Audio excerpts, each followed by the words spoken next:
My friends, I'm selling my business.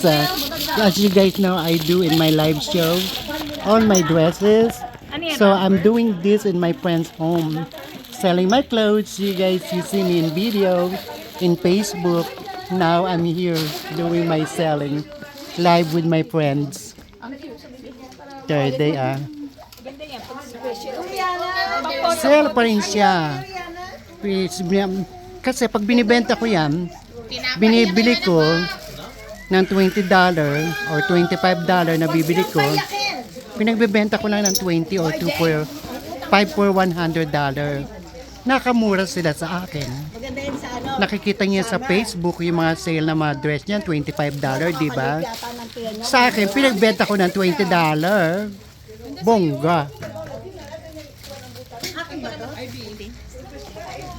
Oy, 75 utang ko sa'yo. Sige.